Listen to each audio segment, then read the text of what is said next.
I want to start by telling you about a never before told story about two brothers, Puff and Duff, who were invited to a mud run to see who would come out at the end of the mud run with the cleanest clothes, or even better, spotless clothes. Both men had come from a family heritage of similar intelligence, competitiveness, and were known as the P. Duff brothers. Duff, being the youngest of the two, knew he stood no chance against his older brother Puff, and he devised a plan to give himself a chance to be set apart as the standout of the two was enough incentive. A whole lot was riding on this mud run. In the course of his research, Duff, the younger one, discovers a chemical he thought would give him a competitive edge. It was like nothing he'd ever seen or heard of. This chemical was never a secret, but was only made known to those open to the fact of the reaction the chemical was capable of. Duff certainly wanted to explore and give it a try. Duff's done all he can. He's trained hard for this moment. His clothes adorned with this chemical. His face arrayed with the nervousness of the day. He takes one final look at his brother Puff, pride and glory on the line. A deep dive into the mud, an unexpected twist to the mud run. Spectators stood in awe as Puff looks down on himself, his clothes drenched in mud and filth. A quick glance at Duff. Duff looks as bewildered as the bystanders cheering on him. A jubilant Duff begins to make his confessions. How the simplicity of a chemical applied to the clothes repelled the filth and dirt that came at him.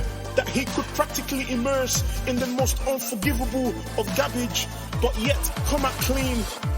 The work of a repelling chemical. Understand this. At the rugged cross, the moment the blood touched the earth, the cry of vengeance from Abel was silenced by the cry of mercy.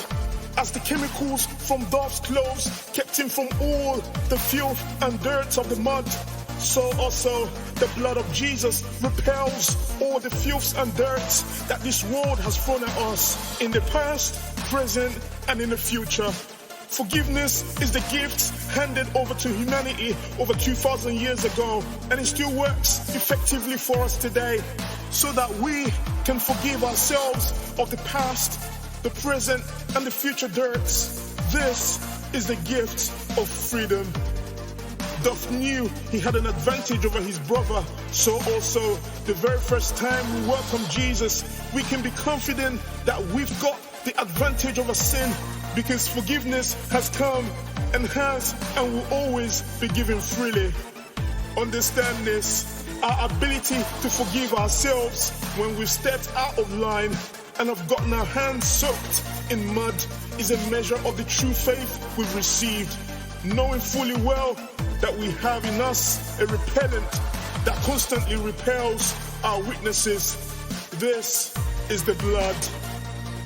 Unless we're convicted and our conviction is acted out in faith with the hope of salvation, we may never come into the knowledge of this repellent.